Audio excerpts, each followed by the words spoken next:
Максим Ацевски, главниот државен ревизор, гостин во денешното интервју на телевизија 24. Директор, ви благодарам што ја прифативте мојата покана да бидете дел од вестите на телевизија 24 денеска.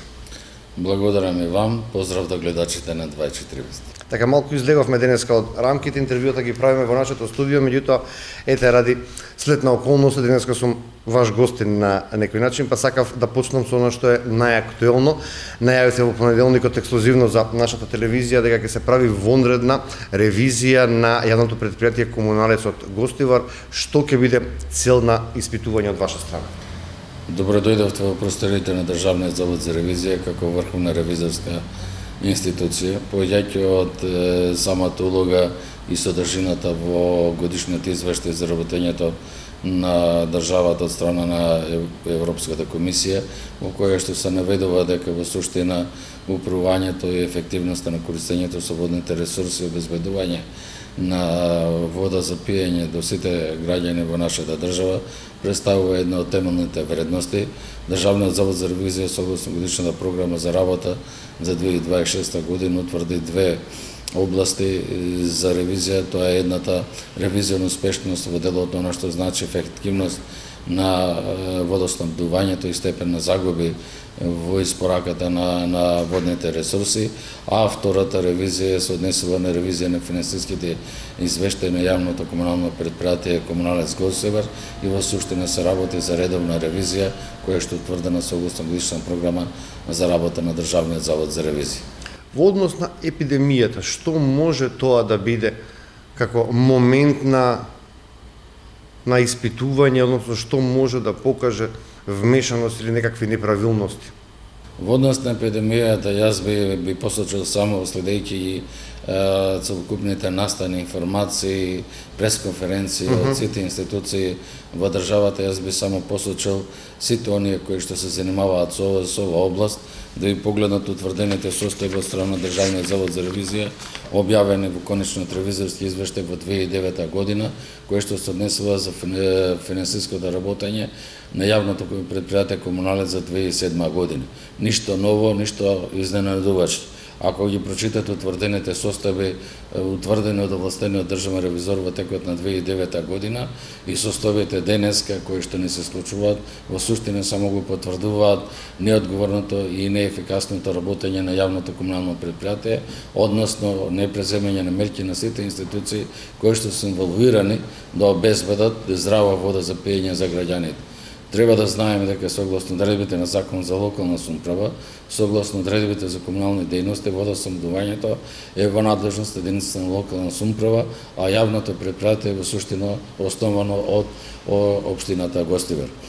Ако ги прочитаме сите утврдени состојби во тој период, утврдени од овластениот државен ревизор, ќе констатираме дека крајно неодговорно, непрофесионално и недомаќинско работење со јавното претпријатие, јавно претпријатие кое што е во континуитет со блокирана сметка, јавно претпријатие кое што има огромен број неправилности во своето работење и не преземало активности за испорака на доволно количини на вода за граѓаните. Поѓајќи од интуса и принципите 5.12, каде што Врховната ревизорска институција, односно Државниот завод за ревизија на Република Македонија има обврска да обезбеди подобар квалитет за живот на граѓаните, имаме обврска да истакнеме и истакнуваме во тој период дека во суштина јавното комунално претпријатие не ги преземало потребните активности во однос на она што значи водоснабдување на градот Гостивар.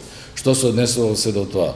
Тоа се однесува, ако може да ги погледнете и анализирате, а силно ги охрабрувам сите надлежни институции да ги земат податоците кои што се утврдени од страна на овластениот државен ревизор за 2007 година и потребните информации од надлежните регулаторни институции кои што кажуваат за степенот на загубена вода која што јавното претпријатие ја испорачува во водоснабдителниот систем, а има со годините наназад над 70% изгубена вода во водоснабдителниот систем и само некаде околу 22 до 25% се фактурира, односно обезбедува да се фактурира кон граѓаните. Тоа укажува за една огромна негрижа за постапувањето, менеджирањето со системот за водоснабдување.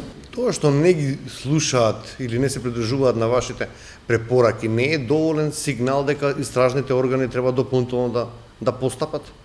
Мислам дека е многу комплексна состојбата. Секогаш кога се случуваат одредени состојби, немили состојби во однос на здравјето на граѓаните или пак во делот на квалитетот на испораката на услугите на граѓаните, секогаш се сеќаваме на утврдените состојби од овластениот државен ревизор.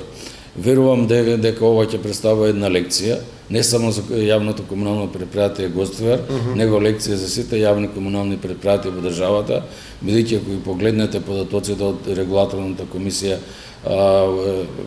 каде што ги анализира податоците на сите јавни комунални предпријатија, просечниот степен на закупа на вода во водоснабдителни системи изнесува 63%. Тоа е трогателно за нашата држава и е трогателно за начинот на постапување и управување со водните ресурси. Знаеме дека во наредниот период дека водата и храната ќе бидат најскапите производи кои што треба да ги обезбедиме.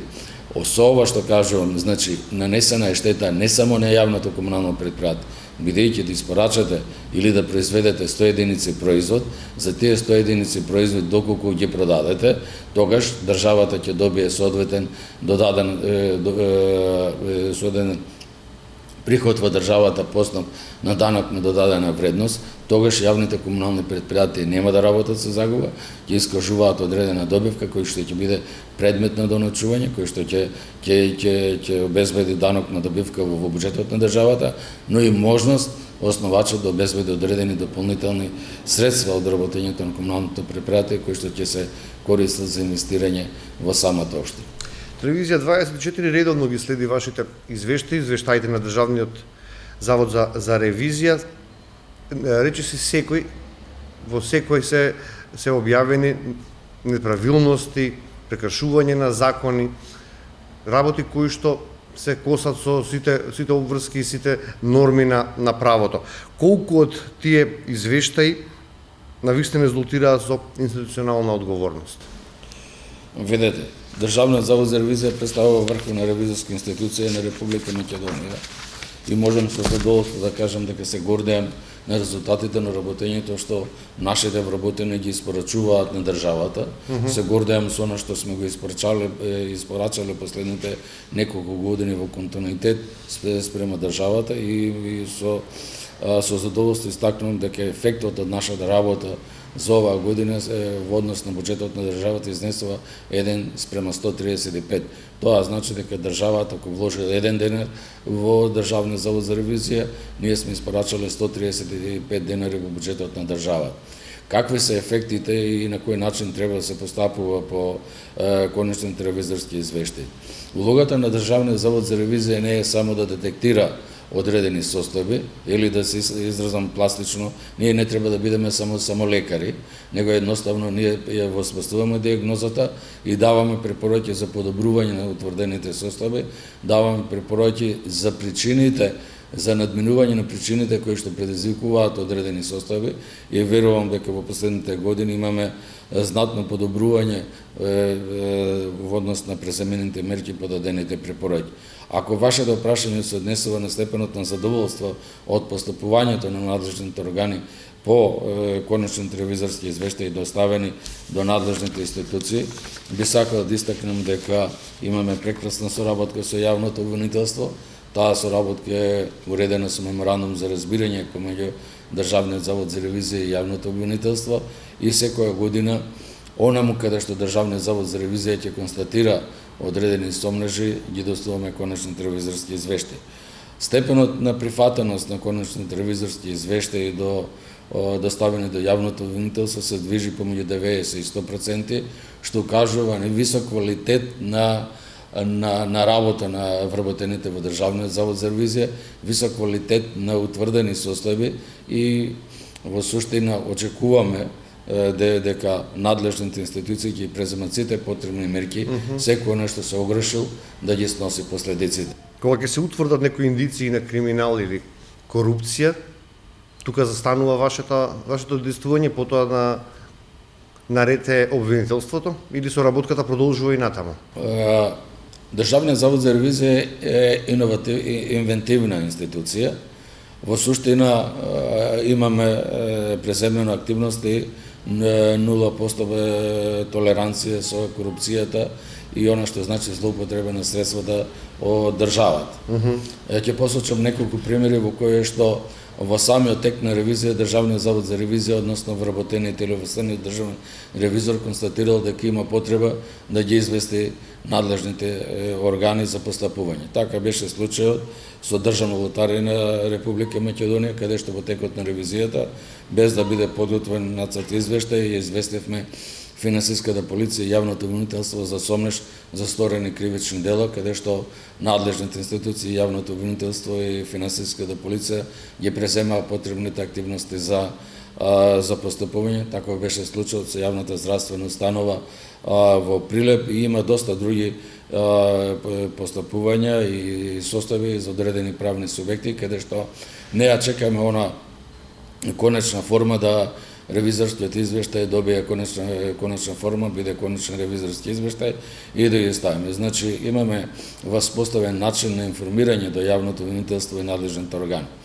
За жал, во 2026 година имавме една состава во која што имавме истакнување дека надлежна институција ќе постапува по сопствена иницијатива, без да има во предвид дека таа институција е дел од засегнатите страни, каде што еве и во текот на денешниот ден објавивме ревизорски извештај за работењето на Фондот за здравствено осигурување, каде што сите 2417 засегнати страни се известени и покрај тоа што ние тој извештај е доставен до надлежните органи, во рамките на тие 2417 засегнати страни се вклучени Министерството за внатрешни работи, се вклучени Државната комисија за спречување корупција, вклучено Министерството за финансии, управата за финансиска полиција, јавното обвинителство и така натаму, што во суштина нема никаков ризик дека одреден ревизорски извештај не е доставен до надлежните институции. Што според вас е потешко, да се откријат неправилности или потоа да се процесуира целиот случај? Па мислам дека едното и другото, бидејќи видете како, секогаш оние што се занимаваат со измамата, секогаш изноѓаат нови елементи, нови начини на измама во која што затоа и вложуваме во зголемување на знањето и вештините на нашите вработени со цел да бидеме рамноправни во знањето и вештината на оние што ги прават злоупотребите. Меѓутоа, исто така, Државниот завод за ревизија стои на располагање на јавното обвинителство и на сите надлежни институции во докажување на утврдените состави од страна на Државниот завод за ревизија. Меѓутоа, мислам дека конечно треба државата да ја свати улогата на Државниот завод за ревизија, да го вгради во уставот на државата, да го донесе новиот закон за државна ревизија и да обезбеди соодветно вреднување на вработените во Државниот завод за ревизија и на сите вработени во јавниот сектор, бидејќи во последно време имаме чувство и имаме фактичка составено одлевање на човечки ресурси од Државниот завод за ревизија во други приватни и јавни институции, каде што во суштина имаат подобро вреднување на трудот на вработените. Што мислите за ревизијата да има поголема моќ? Што би било потребно? Дали измени на закон, дали поефикасно обвинителство или пак политичка волја? Видете, мислам дека постои политичка волја, бидејќи секојдневно ги слушаме заложбите за борба против корупцијата, ги слушаме заложбите за ефикасноста, зголемување на ефикасноста на судската власт, зголемување на ефикасноста на јавното обвинителство. Меѓутоа, мислам дека треба да се создадат услови, да се обезбеди соодветна правна рамка и уставна рамка за постапување на Државниот завод за ревизија, треба да се создадат услови за постапување на јавното обвинителство и соодветно постапување на судската власт. Рековте дека има одлив и од овде од кадар, колку ревизори се потребни како ново вработување и дали се задоволни од годишниот буџет? Според нашиот акт за систематизација некаде сме позиционирани на 250, за сега имавме 142, оваа година веќе замина 3, овој месец заминува еден од клучните вработени кои што управуваше со информационите системи и тоа представува удар за безбедноста на нашите информациони системи, но останува во соработка со надлежните институции да се работуваме и да се потребни да обезбедиме вработување на потребните човечки ресурси. во последните 5 години имате информација колку извештаи завршиле во обвинителството и колку добиле свој епилог? Во 2023 година доставени се 21 конечни ревизорски извештаи до 17 субјекти, од каде што постапувањето е 100%. Во 2024 година доставени се конечни ревизорски извештаи за 34 субјекти, од кои за 40 извештаи, при што имаме прифатеност 90% од конечните ревизорски извештаи и само за 4 ревизорски извештаи е донесена резолуција за немање основ за постапување по службена должност, и покрај тоа што моето мислење е дека сепак и во тие 4 извештаи има одредени елементи за постапување, меѓутоа не би сакал да го оспорувам работењето на јавното обвинителство. Си има второстепени органи во самото јавно обвинителство. Верувам дека ќе се проверат зошто и на кој начин се донели таквите резолуции, бидејќи секогаш кога ги доставуваме конечните ревизорски извештаи, јас како главен државен ревизор, а секако и помошник на главниот државен ревизор и властениот државен ревизор имаат реални и објективни и веродостојни факти за сомнежот дека одредени состојби не се согласно законот, и така да оставаме да си проверат надлежните повисоки органи во јавното обвинителство. И во однос на работењето согласно годишна програма за 2025 година доставени се конечни ревизорски извештаи за 33 правни субјекти, за 40 кои се однесуваат на 42 извештаи. Имаме повратна информација за 9 постапувања, додека за 33 конечни ревизорски извештаи чекаме одговор за постапувањето, бидејќи сепак тие се доставуваат континуирано и во месец мај, во месец јуни, јули и така натаму, така да доставено е писмо до јавниот обвинител за добивање на повратни информации. Секоја годишно 2 пати добиваме повратни информации. За првите 6 месеци на крајот на годината добиваме повратни информации за преземените активности, така да што степенот на прифатеност на конечните ревизорски извештаи од јавното обвинителство е висок. Ова се, предпоставам, ќе се сложите и вие дека се позитивни резултати. Ефикасна работа како на обвинителството, така и на Државниот завод за ревизија. Зошто во јавност има впечаток дека најчесто ревизорските извештаи завршуваат во јавноста, а не во судниците? Па мислам дека имаме недоволно пренесување на состојбите од страна на надлежните институции, дека тоа се утврдени состојби од страна на Државниот завод за ревизија. Тоа беше случајот со јавната здравствена установа во Прилеп, каде што имавме соопштение од јавното обвинителство, управата финансиска полиција, дека тоа се утврдени состојби само од тие две институции. Како главен државен ревизор интервенирав и потоа соопштението беше прилагодено и до објаснато дека во суштина се работи за утврдени состојби јавното обвинителство. Исто така, на пример, многу малку се користат информациите во делот она што значи јавните набавки за само постапување, актуелното постапување сега и напуштањето на државата од страна на еден менаџер на одредена институција која е предмет на истрага, кој исто така по ревизорски извештај од Државниот завод за ревизија. Јас благодарам на јавното обвинителство на Битоло и господјата обвинител од Битоло, каде што на писмено изрази огромна благодарност и степена задоволство од соработката со Државниот завод за ревизија, како нашите државни ревизори и властениот државен ревизор неколку пати има заедничка средба, дава дополнителни објаснувања и самиот ревизорски извештај имаше епилог во надлежното јавно обвинителство. Меѓутоа постапувањето понатаму од надлежните судови е такво како што е. И во одредени моменти со право граѓаните се запрашуваат што е исправно и кој е начинот на постапување и зошто така постапуваат одредени надлежни институции. Потоа ги знаете информациите о постапувањето со клиниката за радиологија, односно радиоонкологија и така натаму, каде што целокупниот случај произлезе од конечен ревизорски извештај на Државниот завод за ревизија. И се до тоа во суштина замолувам еве и вам и останатите медиуми да го промовираат работењето на Државниот завод за ревизија, бидејќи де факто тоа е во суштина производ на утврдените состојби од Државниот завод за ревизија.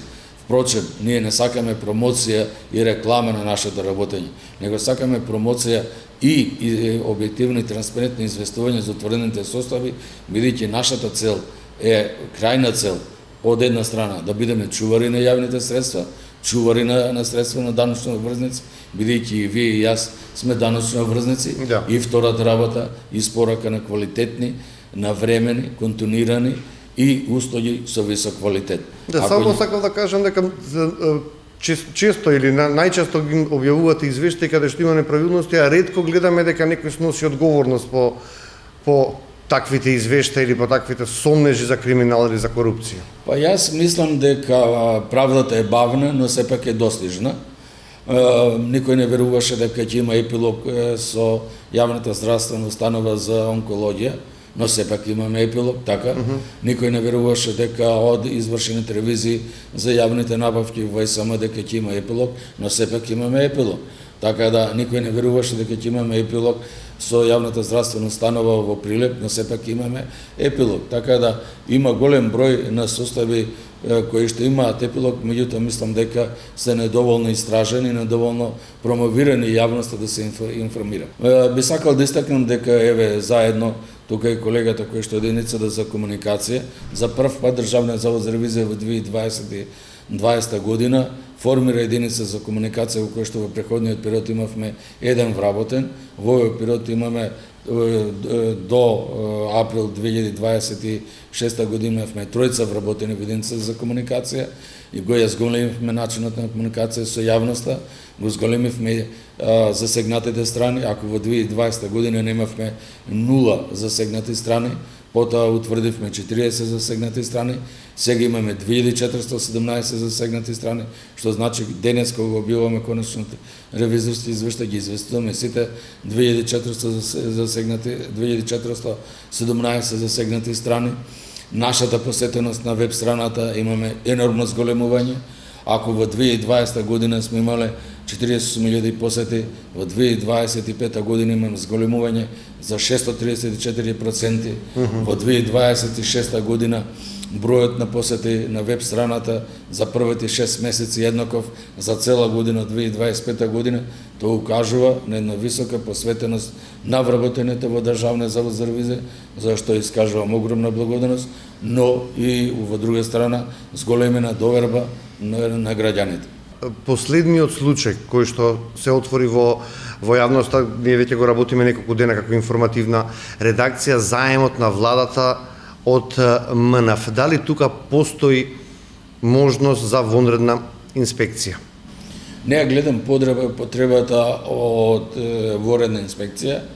За ваше информирање, пред 2 недели беа представници на Светска банка, представници на Меѓународниот монетарен фонд и представници на Европската унија, каде што го поставија прашањето за користење на слободните парични средства на Народна банка во буџетот на државата, односно за фаќање на дел од добивката од Народна банка во буџетот на државата и во исто време кога Народна банка ќе искаже негативен финансиски резултат, дека оврска е на буџетот на државата да покрие тој негативен финансиски резултат.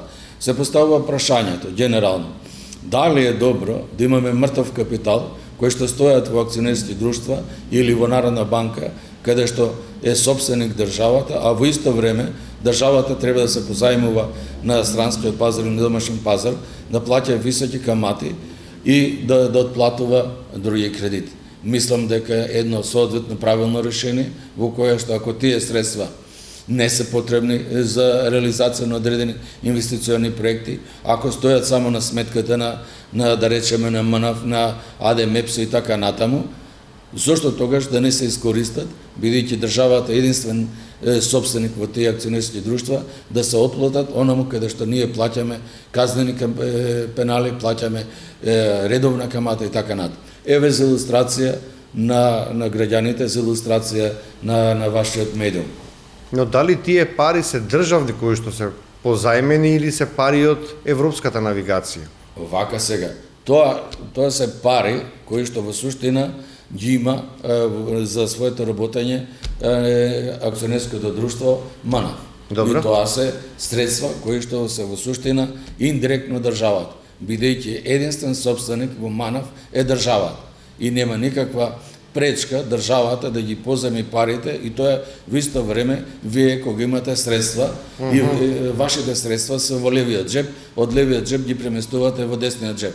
Тоа е исто така кога државата премостува од едно акционерско друштво во буџетот на државата. Се поставува прашањето: како тогаш даваме третман кога државата инвестира во акционерското друштво, да речеме Транспорт Македонски железници? Што е тогаш? Дали имаме проблем тогаш кога државата инвестира во акционерското друштво согласно годишна програма за инфраструктура и така натаму?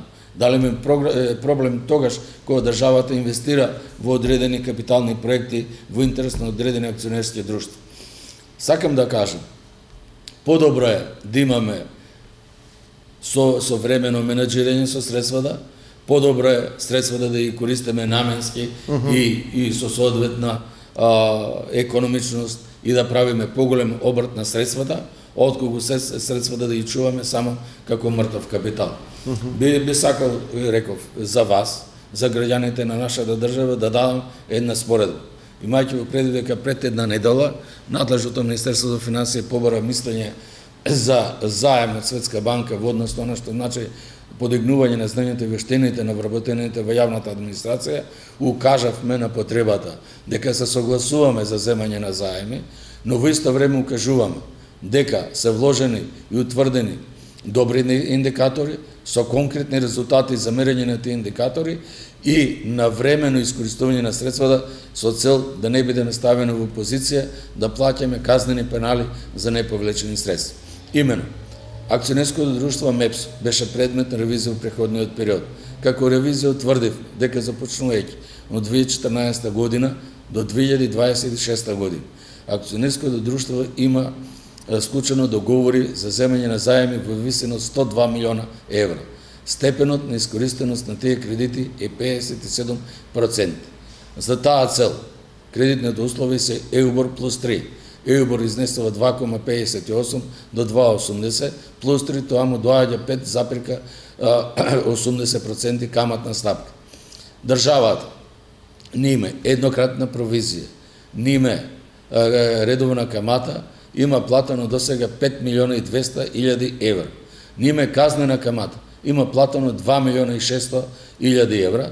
Ако ги соберете 5 милиона и 200 и 2 милиона и 600, тоа доаѓа 7 милиона и 800 илјади евра. Направете споредба 102 милиона евра со 7 милиона и 800 илјади евра, добивате каматна стапка од 7,80, односно 8% проценти камата. Каде може да најдете со 8% оплодување на капитал во банкарските институции? Тоа го кажав и на представниците на Светска банка, тоа го кажав и на делегацијата на Европска унија, тоа го кажав и на Меѓународниот монетарен фонд. Знаете што беше одговорот? Што? Се согласиме со мојата констатација дека не може да чуваме мртов капитал. Да, овде само спорно во целиот овој последен случај е тоа што и Европската навигација би се заинтересира да отвори истрага бидејќи се трошат нивни пари, не државни пари. Не. Тоа е спорното. Не е така. Не се тоа нивни пари. Ние добиваме пари од Европска унија бидејќи даваме услуга на европската навигација. И тие пари треба да ги користи навигацијата, а не да ги позајмува на трет субјект. Во ред. Во случајот владата. Во ред. Значи, да расчистиме. Тоа не се пари на европската навигација. Тоа се пари на нашето акционерско друштво кое што дава услуги на европската навигација. Сите прелети, сите слетување и полетување се наплаќаат од страна на нашето акционерско друштво. И тоа е приход на нашето акционерско друштво. Приходот на акционерското друштво одлучува менаџерите и органите во самото акционерско друштво. И тука европската навигација не може да има надлежности во начинот на управување и користење на средства. Единствен основач на тоа акционерско друштво е владата. И тука нема ништо спорно. Тука завршуваат сите работи. Спорно би било ако ние како акционерско друштво не вложуваме доволно во осемеврување на системите за навигација и не обезбедуваме безбедност на прелетот и слетувањето и полетувањето од нашите аеродроми, во тој случај може да кажеме да сме погрешиле во начинот на постапување. Но се додека како држава безбедуваме безбедност, сигурност во навигацијата, во следувањето и полетувањето, тогаш не ја гледам причината да зборуваме за злоупотреба или можна сомнеш за злоупотреба на таквите средства. Ви благодарам на интервјуто. Ви благодарам и вам, беше чест и задоволство.